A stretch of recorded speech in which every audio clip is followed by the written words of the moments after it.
from KTOL Tulsa. You're watching Good Day Tulsa. We'll celebrate National Tie Month with our favorite celebrity historian. We'll be right back.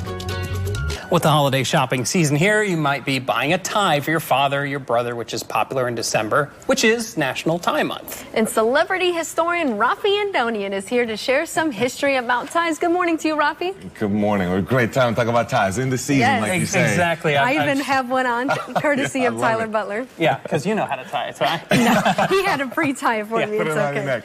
Exactly. So how did this whole thing start? Because I've just been told, go on TV and wear this. It starts with a few different places. You have different versions of neckwear. For example, the Roman legion soldiers are wearing that version of neckwear.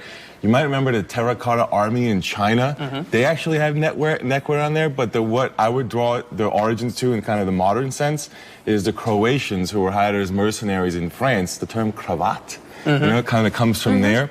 And when you think about it, there's kind of different forms of neckwear, of course, but from there, I would kind of go to the colonial period because they're contemporaries in that French era in the 18th century is going to be the colonial Americans that we think of and kind of Western Europe and folks that are here.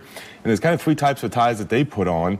One is called a stock, which is the most formal, which is when they cover their entire neck, kind of just with the coverage there. Kind of like you see George Washington on your screen there. Oh, yeah. Another kind that's a little bit less formal is cravat, which is when they have something that just kind of ties around the neck and the kind of loose ends hang off, just like you see with Jefferson right there on the screen. They hang off in front of them on the chest. And then finally, there's a laborer version, which is known as a kerchief, which is you just kind of take a bandana and wrap it around your neck. So those are kind of some of the origins and the stuff we draw upon today. Interesting. It had a little bit of a history tied to it. And there's a bow tie that Lincoln is wearing. Now, that's a great example. In the 19th century is when the bow tie actually really comes into being. There's a couple of little trends for that. Macaronis, as they're known. Macaronis are in from England, and they would actually put on rouge and put on these crazy bow ties and the versions of bow ties that were huge, and they even wore these pumps on their feet. And then in France, you have these Incredibles, as they're called, which if you look them up, what's interesting about them is they have such massive bow ties it covers their faces. So eventually it shrinks to the size that you saw with Lincoln over the course of the 19th century with the Industrial Revolution and kind of mass marketing and so on and so forth, production, I should say. And so that's when the sort of the way we see bow ties starts to develop is out of those things taking place. Now, you also saw Kennedy on your screen. That, of course, goes to the neckties that then get skinny in the 1960s, which may have also made a comeback. And so you have all these different versions of ties because style changes over time, as you know. And you're rocking the bow tie you always do. The hot pink bow tie, I love it. You know, Ty says it's one of the few accessories that men have, and I think it can say a lot about somebody.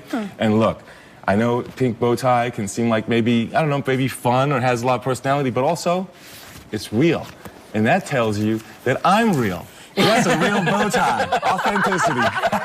This dude is actually tying a bow tie. Yes, we got to give you props for that. There were some examples historically in England in the 19th century with the bow ties that they had to get, that would take 1 hour to tie the bow tie. Now, I didn't take an hour, but it does take a little bit to learn the kind of art of it. They're never perfect, which is part of what's fun, but also demanding, like playing golf. You're never going to play the perfect round, but you keep trying. I love that. Well, Raffi, thank you so much for enlightening us as always, and especially about the tie.